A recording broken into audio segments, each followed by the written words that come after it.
Você já ouviu aquela expressão ver para crer? Sabe o que de fato ela está querendo dizer? Ela está querendo dizer que se porventura os teus olhos contemplarem algo, é possível que eles consigam convencer a sua mente daquilo ser verdade ou ser mentira. Nos olhos estão o poder do corpo de aceitar, de mudar totalmente as suas condutas e suas convicções. Essa semana nós estamos falando de adultério. E por que nós começamos esse vídeo agora falando dos olhos? É muito simples. Hoje a ciência ela vai dizer que o homem e a mulher eles possuem sentidos que são aguçados de maneira diferente, que podem fazer com que o homem e a mulher se atraiam de formas distintas. Vamos compreender isso? Hoje a ciência diz, a psicologia principalmente, afirma que a mulher ela vai se atrair mais por um homem de acordo com aquilo que ela escuta dele. Enquanto a própria psicologia vai dizer que o homem vai se atrair mais por aquilo que ele vê. Então, existem essas distinções, não é verdade? Só que a Bíblia, ela bate na tecla de que tanto o homem quanto a mulher vão ser movidos pelo que eles veem. E que os olhos vai determinar, de fato, como é o interior dessa pessoa. Agora vamos entender bem como isso tem a ver com adultério. Quando a gente fala da visão, na verdade a visão é um dos nossos sentidos. É importante você entender uma coisa. Hoje tudo que acontece na tua vida provém de uma ordem emitida por meio do teu cérebro. E essas ordens de atividades que você deve fazer, o que você deve comer, o que você deve falar, o que você deve fazer, o que você deve não fazer, o que você deve assistir, o que você deve ouvir, enfim, tudo isso, ela sai do seu cérebro e passa por um filtro, onde existe ali o certo e o errado. Onde quando chega ali, por mais que você quer fazer algo, se estiver ali no filtro que aquilo é errado, você vai relutar muito mais para que não faça aquilo. É simples, tá? Agora vamos entender o seguinte, que esse filtro do que é certo e o que é errado, ele é alimentado todos os dias. Ele é dinâmico. Hoje o que é certo pode amanhã se tornar errado. E hoje o que é errado, esse filtro amanhã pode se tornar certo. O que vai depender? Vai depender das informações que ele obtém. E nesse aspecto ele obtém informações de todos os sentidos do nosso corpo. Ele vai obter informações de acordo com aquilo que a gente vê. Então coisas que a gente vê vai fazer com que esse sentido, por meio desse sentido, vai fazer com que esse filtro do certo e errado, ele possa pender mais para o certo ou pender mais para o errado. Tá entendendo? Aquilo que nós ouvimos vai fazer com que esse filtro se estabeleça sobre o certo e o errado, sobre diversos assuntos, tá? Aquilo que você toca, sente, tá? Vai fazer com que você gere tal percepção também, do certo e o errado. Aquilo que você cheira vai fazer isso, tá? Aquilo que você toca com os lábios vai fazer com que você também gere essa percepção. Eu diria, e eu quero ainda desenvolver um material sobre tal tese, de que o ser humano ainda possui um outro sentido, que é um sentido espiritual. Eu particularmente creio que nós somos também espiritualmente sensíveis, tá? A Bíblia me dá amparo para isso e a nossa própria anatomia dá amparo para isso. Mas, como eu disse, isso é um assunto para um outro tema, para uma outra oportunidade. Mas fato é que esse filtro nosso está a todo tempo formando juízos do que é certo, do que é errado, mesmo que a gente não queira ou não dedique atenção para isso. Por exemplo, quando você sai de casa, você simplesmente saiu. Olha, seu destino é sair de casa e ir até o trabalho, tá bom? Você vai percorrer aí um período de 20 quilômetros e você vai passar por várias etapas. Então quando você já sai de casa, quando você está saindo de casa, você olha para a rua e você vê seus vizinhos também saindo. E aí quando você observa, eles te cumprimentam e trancam a porta. De repente, você imediatamente dá uma captada de informações para o seu juízo, para esse filtro do certo e errado, que já vai fazer a seguinte avaliação: é necessário que se tranque a porta. Por que isso? Você nem parou para entender se deve ou não deve, mas a sua mente já trabalhou isso imediatamente. Por quê? Porque você está vendo todo mundo trancando, você sabe que você vai sair, e por notícias e tudo aquilo que você está vivendo na sociedade, você sabe do risco de alguém entrar. Então, mesmo que você não tenha parado para julgar, para analisar se era certo ou errado trancar a porta, você vai trancar a porta. Pronto. Quando você está saindo da sua casa, agora você tem algumas opções. Você vai até o ônibus, até o ponto de ônibus, mas você pode ir andando pela grama, você pode ir andando pela calçada, ou você pode ir andando no meio do asfalto. Rapidamente o teu cérebro vai fazer algumas avaliações. Andar no meio do asfalto, onde passam carros de um lado e de outro, corre o risco de você ser atingido. Então a tua mente rapidamente já vai desenvolver que aquilo é negativo. Então você pode agora andar pela grama ou andar pela calçada. Só que quando você observa todo o cenário, você vai verificar que está todo mundo andando na calçada. Você vai ver do outro lado da rua uma pessoa que colocou na sua grama uma plaquinha dizendo não pise na grama. Aí você olha para o outro lado e você vê uma pessoa com um cachorrinho que está defecando ali na grama. Rapidamente o seu cérebro trabalha as informações e chega a uma conclusão. De que diante de todas essas circunstâncias, o ideal é que você transite pela calçada. Você chegou no ônibus, chegou no ponto, deu sinal, subiu no ônibus e agora ali você está num outro cenário. Agora você tem pessoas sentadas e algumas pessoas em pé. E aí você está ali e já está vislumbrando, né, o cansaço no semblante das pessoas, embora estejam indo trabalhar. E de repente uma pessoa se levanta bem na sua frente. Você estava ali pendurado, a pessoa saiu, você sentou. Só que você está um pouco longe da catraca.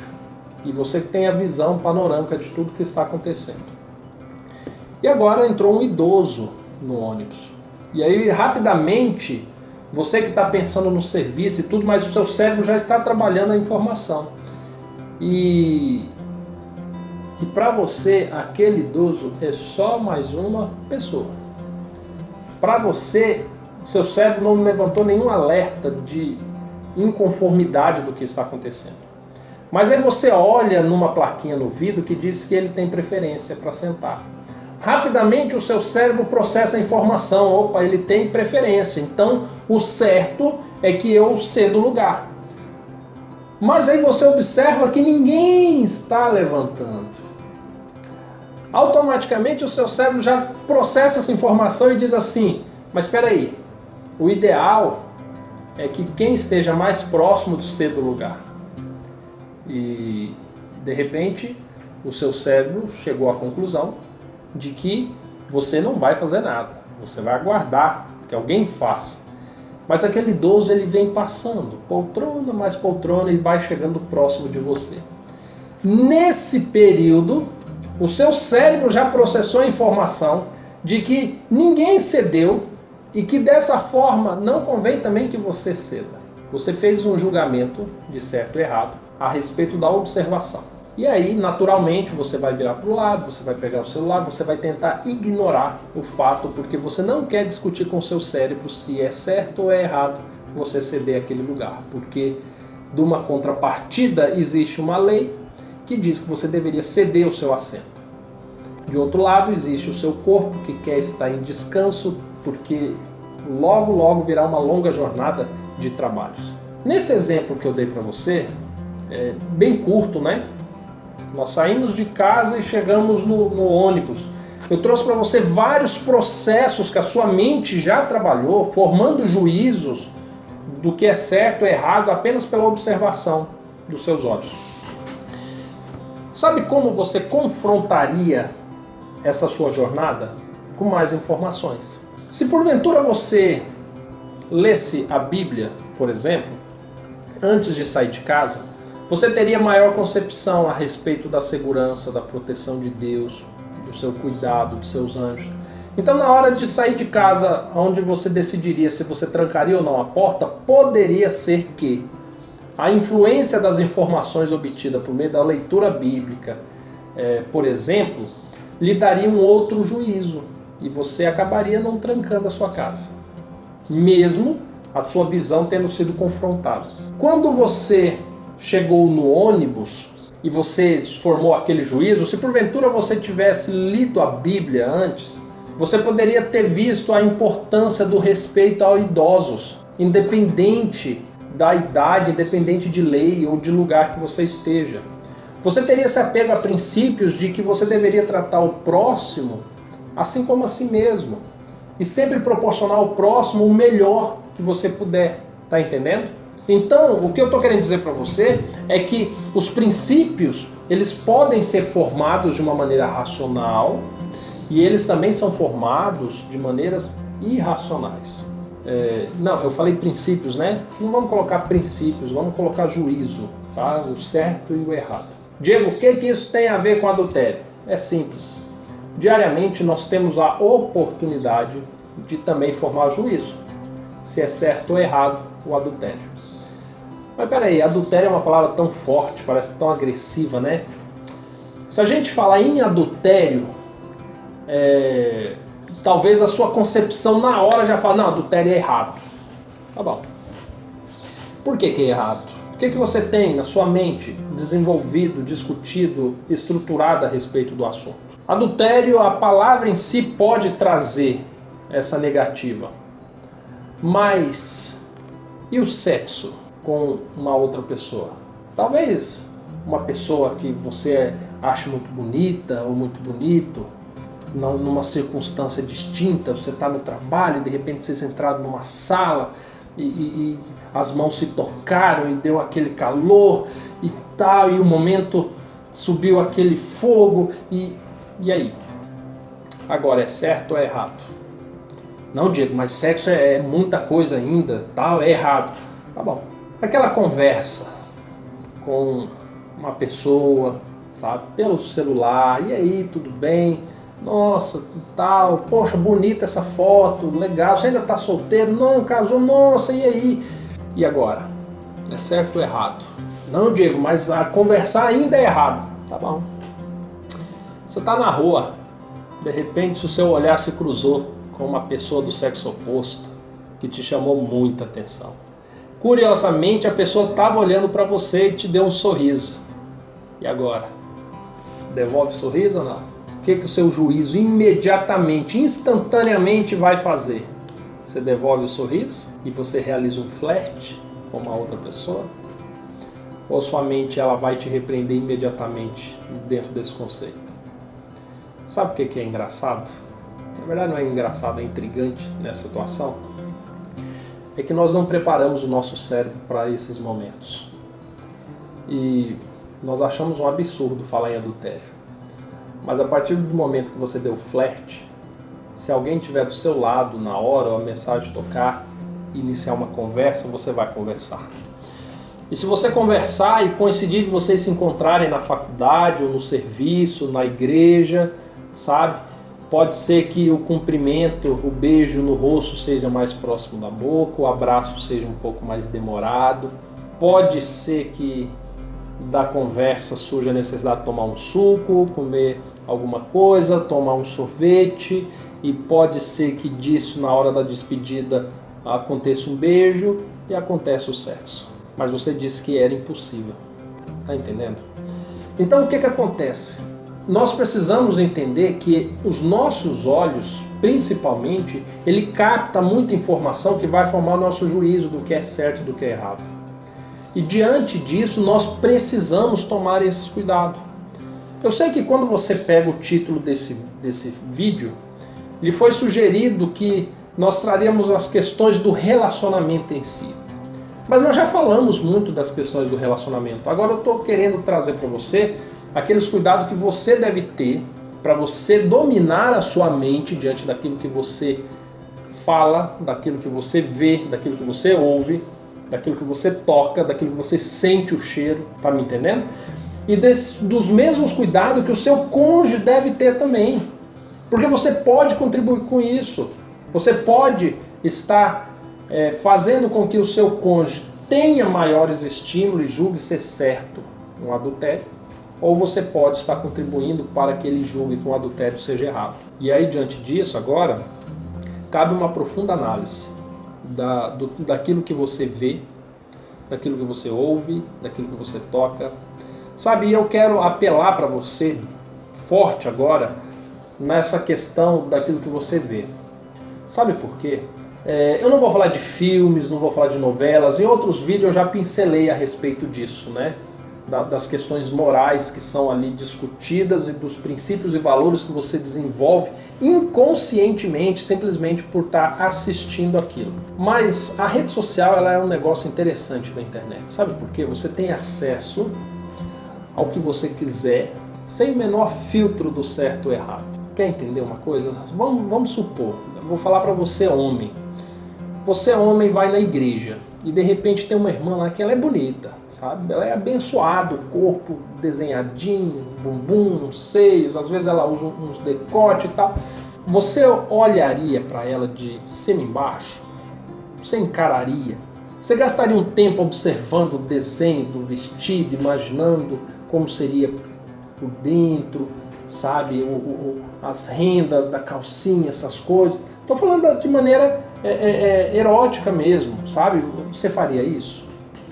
Você poderia me responder assim, não, Diego, o que é isso? Eu jamais faria isso. Principalmente, né? Eu sou casado, minha esposa está do meu lado, essa mulher também é casada, o ambiente, eu estou lá para adorar. Então tá bom.